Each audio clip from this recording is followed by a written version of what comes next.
안녕하세요. 나사로입니다. 오늘은 영상을 올리기 전에 잠깐 안내 말씀을 드리겠습니다.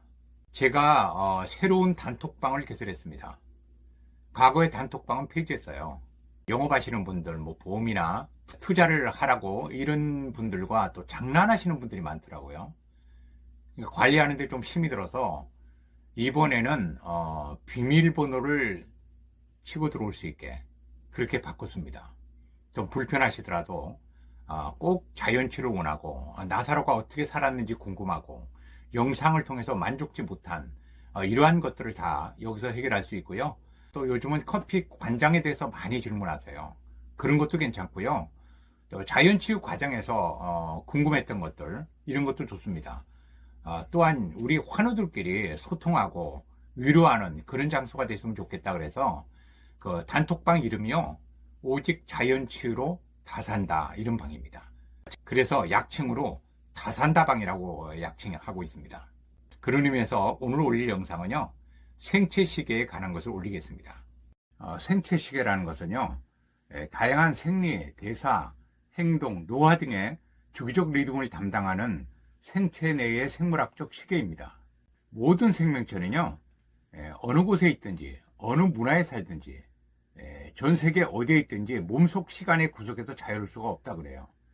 이것이 바로 우리 몸에 대한 생체 시계의 건강한 속박이라고 합니다. 우리가 외국을 가게 되면 시차를 느끼죠. 이런 것은 우리 몸속에 내재되어 있는 생체 시계가 리듬을 유지하는 관성 때문에 그렇다고 합니다.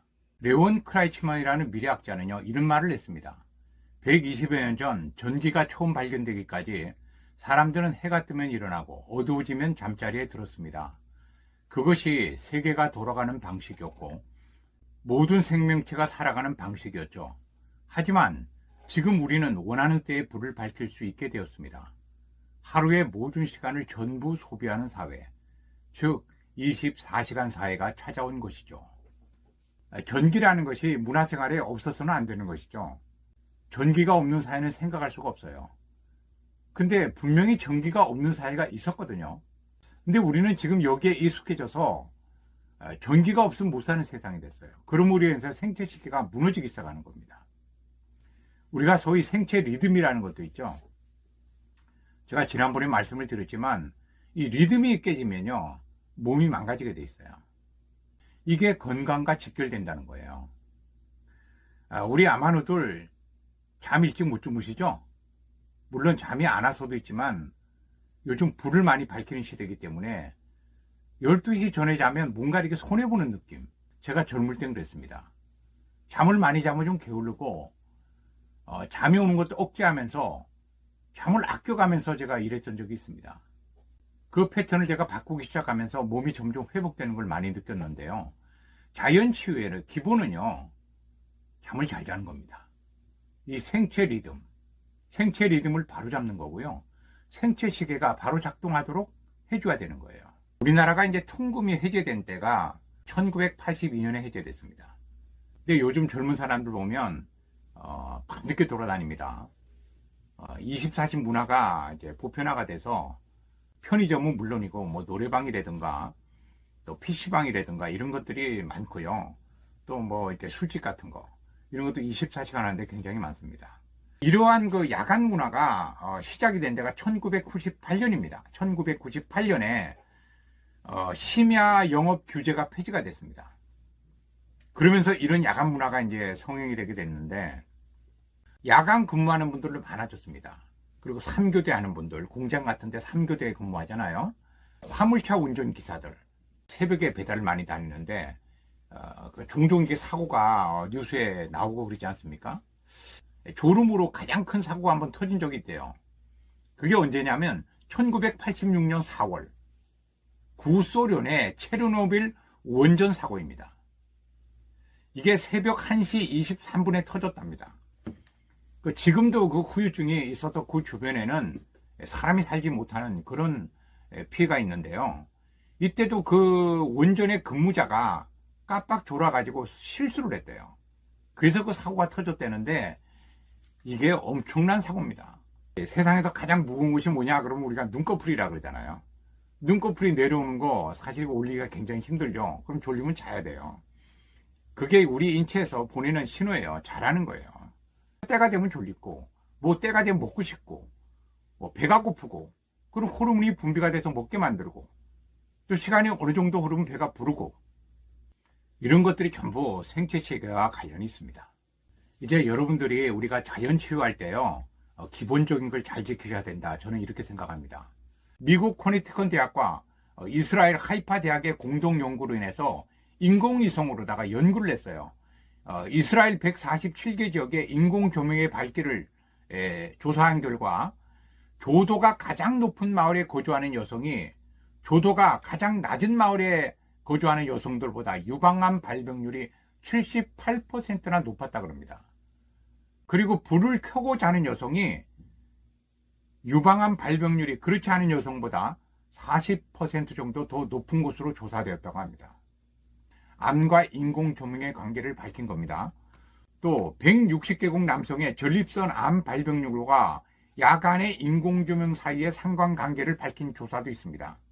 가장 밝은 국가는 10만 명당 157명, 가장 어두운 국가는 66명꼴로 조사가 되었다고 합니다.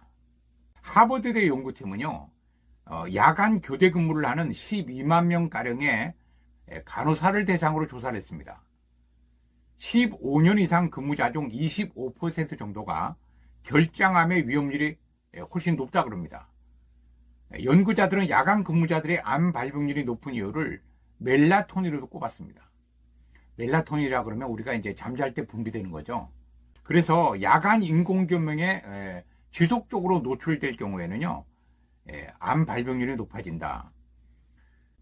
그리고 우리가 생체 시계에 시간을 조금 알고 있으면 몸이 건강해지고 몸이 나빠지고 이런 것들을 좀 알 수 있지 않을까 싶어서 자, 거기에 대해서 좀 소개를 드리겠습니다. 몸이 건강해지는 최고의 시간이 있습니다. 02시예요. 새벽입니다. 02시 세포의 재생 능력이 가장 높아지는 시간입니다. 그러니까 우리가 보통 이제 10시부터 2시까지는 꼭 자라 이러잖아요. 그때 면역력이 굉장히 활성화가 됩니다. 그래서 우리 몸을 치유하는 그 과정이 있거든요. 새벽 5시 꿈을 가장 많이 꾸게 되는 시간. 새벽 6시, 06시입니다. 코르티졸 분비가 가장 많아지는 시간입니다.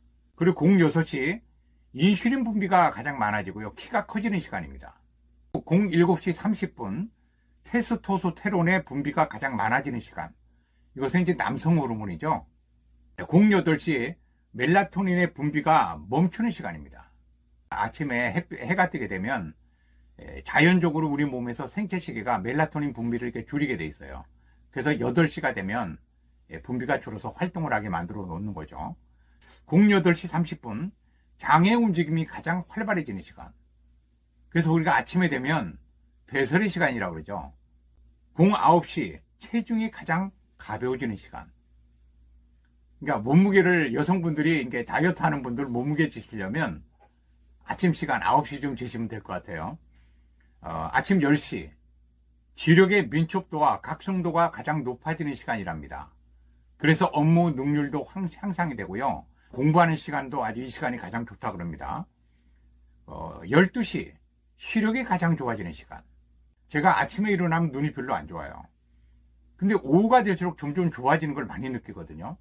14시 눈과 팔의 협조가 가장 좋아지는 시간.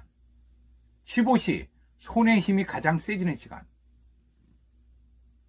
16시 반응 시간이 가장 짧아지는 시간. 17시 근육의 강도와 유연성이 가장 좋아지는 시간. 근육의 강도가 좋아지게 되면 이제 운동하기가 좋겠죠. 그래서 초저녁이 운동하기 가장 좋은 시간으로 알려져 있습니다. 18시 미각이 가장 예민해지는 시간. 그러니까 우리가 저녁은요 좀 일찍 먹어야 돼요. 미각이 예민해지는 이 6시쯤 저녁 식사를 하시고 7시 전에 다 끝내는 게 좋습니다. 21시 9시입니다. 저녁 9시 멜라토닌의 분비가 시작이 되는 시간입니다. 인공 조명 때문에 요즘 이제 뭐 당연하다 생각하고 늦게까지 안 자게 되는 이런 이제 악순환이 계속되고 있는데 자연 치유를 하게 되면요 9시쯤 되면 저절로 졸립니다. 22시 성장 호르몬이 분비되기 시작하는 시간입니다. 이때부터 이제 성장 호르몬이 나와서 우리 면역 체계를 바로잡기 시작하고요. 또 이제 여러 가지 면역 활동들이 시작이 됩니다. 우리 인체 생체 시계는요 자꾸 누적이 된대요. 우리가 해왔던 이런 행동들 있죠, 생활 양식들, 이런 게 자꾸 누적이 돼서 생체 시계가 무너진다 그러는데, 같은 나이대인데도 더 늙어 보이는 사람 있고 젊어 보이는 사람 있고 이러지 않습니까? 전 그게 늘 신기했어요. 저 사람은 왜 이렇게 젊어 보이지? 그게 바로 생체 시계를 어떻게 관리했느냐. 이것은 이제 식습관, 생활습관, 주변 환경, 스트레스, 운동, 뭐 이런 것들과 굉장히 연관이 있다 그럽니다. 그래서 거기에 대한 연구 결과로 나온 것이 텔로미어라는 게 있어요. 텔로미어라는 것은 뭐냐면요, 염색체 끝에 모자처럼 씌워져 있는 겁니다. 그래서 이게 나이가 점점 들수록 줄어들어요. 그리고 질병이 있을수록 염색체에 텔로미어가 점점 줄어들게 돼 있어요. 그게 이제 노벨상으로 밝혀진 게 2009년도인데요. 엘리자베스 블랙번이라는 분이 그 노벨 생리의학상 수상자 중에 한 분입니다. 이분이 쓴 책을 제가 잠깐 읽어드리도록 하겠습니다. 더 긴 텔로미어와 암, 이런 제목입니다. 유전자 독성 화학 물질이 우리 몸에 들어오면 세포에 돌연변이가 생겨서 암세포로 변할 가능성이 더 높아지며, 그런 세포의 텔로미어가 길다면 분열을 계속함으로써 악성 종양으로 변할 가능성이 더 높다.